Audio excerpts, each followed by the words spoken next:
ଏଠି ମୋ ଘରେ ସାର୍ ଟିକେ ପ୍ରୀତିକାକୁ ଡାକିଦେବେ ତା ସହିତ ମୋର ଟିକେ କଥା ଅଛି।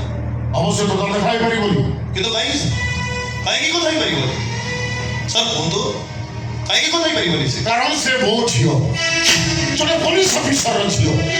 ଆଉ ତମେ ସାର୍ ଲଭ୍ ଷ୍ଟୋରିରେ ଲଭ୍ ଟ୍ରାକ୍ଟା ସବୁବେଳେ ଦୁଇ ପ୍ରକାରର ଥାଏ। ହିରୋ ଯଦି ଜେଣ୍ଟଲମ୍ୟାନ୍ ତାହେଲେ ହିରୋଇନ୍ ହେଉଛି ଭିଲିଆନ୍ର ଝିଅ, ଆଉ ହିରୋ ଯଦି ଗୁଣ୍ଡା ତାହେଲେ ହିରୋଇନ୍ ହେଉଛି ସେ ଜେଣ୍ଟଲମ୍ୟାନ୍ର ଝିଅ। ଧରି ନିଅନ୍ତୁ ଆମ ଲଭ୍ ଷ୍ଟୋରିଟା ସେଇ ସେକେଣ୍ଡ ଟାଇପ୍ର। ଇମ୍ପସିବଲ୍! ଅନ୍ତତଃ ପକ୍ଷେ ମୁଁ ବଞ୍ଚି ଥାଉ ଥାଉ ଏ ଲଭ୍ ଷ୍ଟୋରିକୁ ଆଗକୁ ଯିବାକୁ ଦେବିନି। ଆମ ଲଭ୍ ଷ୍ଟୋରି ଆଉ ଷ୍ଟାର୍ଟିଂ ପଏଣ୍ଟରେ ନାହିଁ। ଆମ ଲଭ୍ ଷ୍ଟୋରି କ୍ଲାଇମ୍ୟାକ୍ସ ଧରିବାକୁ ବସିଲାଣି। ଆଉ ଏବେ ଆମ ଷ୍ଟୋରିରେ ଝିଅ ବି ଏଣ୍ଟ୍ରି କରିବ, ତାକୁ ଭିଲାନ୍ ବୋଲି କୁହାଯିବ। ମୁଁ ଯଦି ଭିଲେନ୍ ହେବି ତାହେଲେ ମୋର ପ୍ରଥମ ଶିକାର ହବ ତମେ। ଜୀବନରେ ଅନେକ ଏନକାଉଣ୍ଟର କରିଛି କିନ୍ତୁ କାହାର ଜୀବନ ନେଇନି। ତମେ ମୋର ପ୍ରଥମ ଏନକାଉଣ୍ଟରର ଶିକାର ହବ। ସେ ଗୁଳି ଖାଇବ ଆଉ ମରିବ। ଗୁଳି କରନ୍ତୁ ସାର୍, ହେଲେ ଗୁଳି କଲାବେଳେ ଟିକେ ଦେଖିକି ଗୁଳି କରିବେ। ଗୁଳିଟା ଯେମିତି ମୋ ଛାତିରେ ନ ବାଜେ, କାହିଁକି ନା ଛାତିରେ ମୋ ପ୍ରେମିକା ଅଛି, ମାନେ ଆପଣଙ୍କ ଝିଅ। ସେ ଫାଲତୁ କହି ମତେ ଶୁଣି ମତେ କାଟିଦେବି। ମୁଁ ଭଲରେ ଭଲରେ କହୁଛି ମୋ ଝିଅକୁ ଭୁଲିଯା। ଜାଣିଛନ୍ତି ସାର୍, ମୁଁ ଦିନେ ମଜାକରେ ପ୍ରୀତିକାକୁ କହିଲି ଯେ ତମେ ମୋତେ ଭୁଲିଯାଅ। ଆଉ ସିଏ ମୋତେ କ'ଣ କହିଲେ ଜାଣିଛନ୍ତି? ମୁଁ ଆଦିକି ମୁଁ ସେଇଦିନ ଭୁଲିଲି ଯେଉଁଦିନ ଏ ଦୁନିଆ ମୋତେ ଭୁଲିଯିବ। ଆଉ ତା ମାନେଟା କ'ଣ ଜାଣିଛନ୍ତି? ଗୋଟେ ମଣିଷକୁ ଏ ଦୁନିଆ ସେଇଦିନ ଭୁଲେ ଯେଉଁଦିନ ସେ ମଣିଷର ଚୁଇ ଚଳେ। କାହିଁକି ପାଗଳ ହେଲେ ସାର୍? ବାହାଘର କରିଦେଉନାହାନ୍ତି, ଗୋଟେ ରାତିକି ନାତନି ହେଇଯିବ, ବାସ୍ ପିଠିରେ ବସେଇ ବୁଲେଇବେ, ବିପି ସବୁବେଳେ କଣ୍ଟ୍ରୋଲରେ ରହିବ। ମାରନ୍ତୁ, ମୁଁ ତ ଚାହୁଁଛି ମୋତେ ମାରନ୍ତୁ, କାହିଁକିନା ମୁଁ ମରିଗଲା ପରେ ଦୁନିଆ କହିବ ଗୋଟେ ପାଗଳ ପ୍ରେମିକ ଥିଲା। ନା ତାର କିଛି ଦୋଷ ଥିଲା ନା କିଛି ଭୁଲ ଥିଲା। ସାରା ଗୋଟେ ଝିଅକୁ ପାଗଳ ଭଳି ଭଲ ପାଉଥିଲା, କେତେ କାହାକୁ ମାରୁଥିଲା, କେତେ କାହାକୁ ପିଟୁଥିଲା, ହେଲେ ସେଇ ଝିଅ ବାପା ହାତରେ ଗୁଳି ଖାଇ ସବୁଦିନ ପାଇଁ ଶହୀଦ ହେଇଗଲା। ମାରନ୍ତୁ ସାର୍, ମାରନ୍ତୁ, ମାରନ୍ତୁ ସାର୍, ମାରନ୍ତୁ ମୋତେ। ହାତ ଯୋଡୁଛି, ତମେ ମୋ ଝିଅକୁ ଭୁଲିଯାଅ। ସେ ହିଁ ମୋର ଏକମାତ୍ର ସାହା ଭରସା। ତା ଆଖିରେ ଲୁହ ଦେଖିଲେ ମୁଁ କେବେ ସହିପାରିବିନି। ତମକୁ ଜୀବନ ସାଥୀ କଲେ ସେ ଜୀବନ ସାରା କାନ୍ଦିବ, ଆଖିରେ ଲୁହ ଝରେଇବ। ତମେ କୁହ, ଏକଥା ଝଡ଼ି ସାରିଲା ପରେ ମୁଁ କ'ଣ କରିବି? ତମ ଧନ୍ଦା ଯାହା, ତମ ଆୟୁଷ ଯମ ପୋଖରୀରୁ ପବ୍ଲିକ ହାତରେ। ତମକୁ କିଏ କେତେବେଳେ ମାରିବ ସେ କଥା ତମ ଶତ୍ରୁକୁ ଜଣା। ତମର କିଛି ନେଇଗଲେ କ'ଣ କରିବ ମୋ ଝିଅ? କାହାର ହବ? ଖାଲି କାନ୍ଦିବ, ଜୀବନ ସାରା ଆଖିରୁ ଖାଲି ଲୁହ ଝରେଇବ। ଏ ବାବୁ,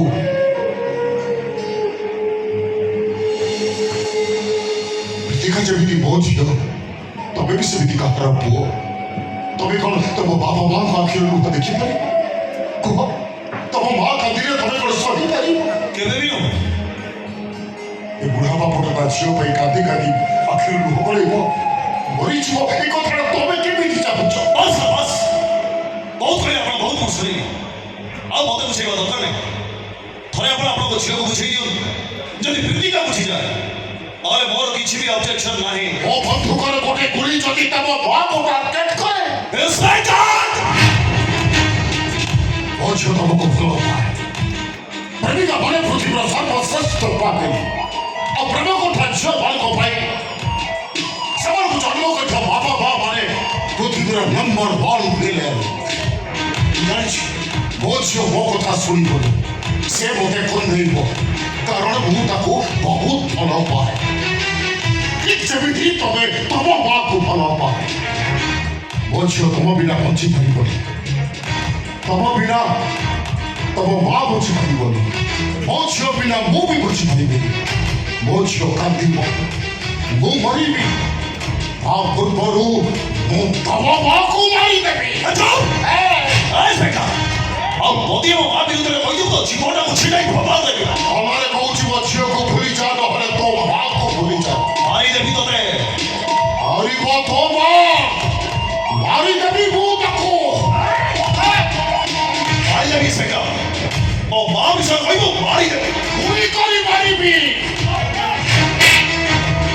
ନହେଲେ କବୁଡ଼ି ସୁପାରି କିଲୋକୁ ମୋଟା ଆପଣ ସୁପାରି ଦେଇଦେଲେ ସେ ତୋ ମାର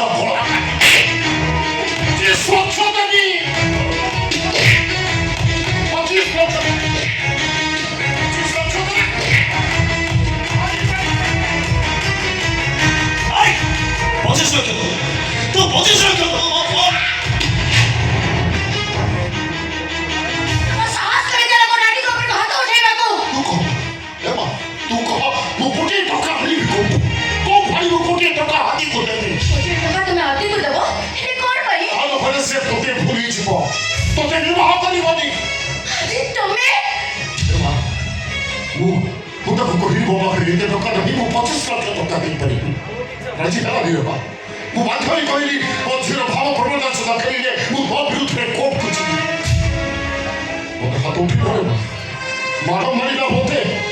এইটা ଗୋଟେ ଅମଣିଷ, এইটা ଜମା ମଣିଷ ନୁହଁ। ଇନ୍ସପେକ୍ଟର!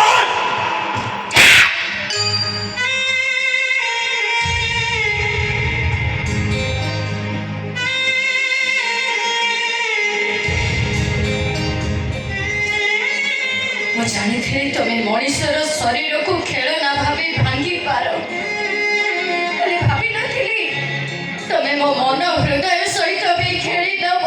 ପ୍ରୀତିକା, ଭୁଲ ହେଇଗଲା। ତମକୁ ଚିହ୍ନିବାରେ ମୋର ବହୁତ ବଡ଼ ଭୁଲ ହେଇଗଲା।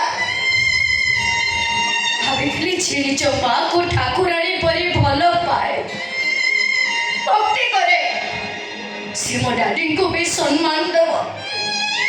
ହେଲେ ତମେ ଆଜି ମୋ ଡାଡିଙ୍କ ଉପରକୁ ହାତ ଉଠେଇଦେଲ। ଏତେ ସାହସ ତମର! ପ୍ରୀତିକା, ମୁଁ ମୁଁ ତମକୁ ଭଲ ପାଇଥିଲି, ସେଇଟା ମୋ ଭୁଲ ଥିଲା, ମୋ ଅପରାଧ ଥିଲା।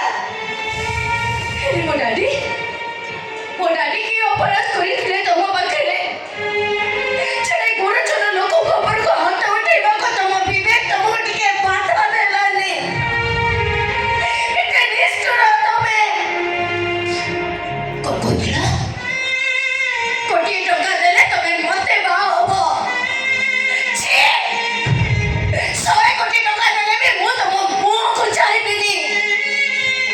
କୋଟିଏ ଟଙ୍କା ଦେଲେ ତମେ ତମ ପୁରୁଣା ପ୍ରେମିକାକୁ ଭୁଲିଯିବ, ଆମର ହେଇଯିବ। ଯାଅ! କାଲି ଯଦି ତମକୁ କିଏ 2 କୋଟି ଟଙ୍କା ଦବ ତମେ ମତେ ଭୁଲି ଯାଇ ଆଉ କାହାର ବି ହେଇଯାଇପାର। ତମେ ପୁରୁଷ ନା ଗୋଟେ ଦଲାଲ। Preetika! I say you get out!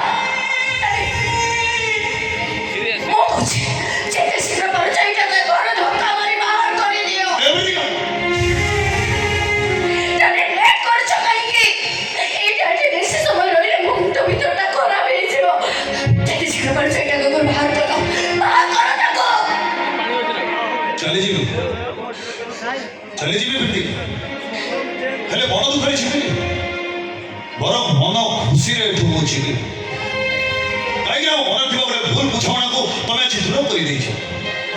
ମୁଁ ଭାବୁଥିଲି ଏ ଦୁନିଆରେ ଯଦି ବାପା ମାଆଙ୍କୁ ସବୁଠୁ ବେଶୀ କିଏ ବି ଭଲ ପାଏ ସେ ହଉଛି ମୁଁ, କିନ୍ତୁ ନାହିଁ, ମୋର ସେ ଚିନ୍ତାଧାରାକୁ ତମେ ଆଜି ଭୁଲ ପ୍ରମାଣିତ କରିଦେବ। ଧନ୍ୟବାଦ, ସେଥିପାଇଁ ତମକୁ ଅଶେଷ ଅଶେଷ ଧନ୍ୟବାଦ।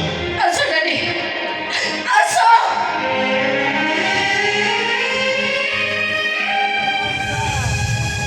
କ'ଣ କହିଥିଲି ଆଜି? ମଣିଷର ସବୁଠୁ ବଡ଼ ଶତ୍ରୁ ହେଉଛି ତା କ୍ରୋଧ। କ୍ରୋଧ ମଣିଷକୁ ପାଠପଢ଼ା କରିଦିଏ। ଠିକ୍ ଯେମିତି ଆଜି ତୋ ଭିତରେ ଏତେ ଭଲ ଗୁଣ ଥାଇବି এই ସାମାନ୍ୟ କ୍ରୋଧ ପାଇଁ ତୁ ଜୀବନଠାରୁ ବେଶୀ ଭଲ ପାଉଥିବା ତୋ ପ୍ରେମିକା ତୋଠୁ ଦୂରେଇ ଗଲା। Because of your anger. So don't let anger control your actions. Because one moment of anger can destroy your years of happiness. Control. Be calm. Control yourself.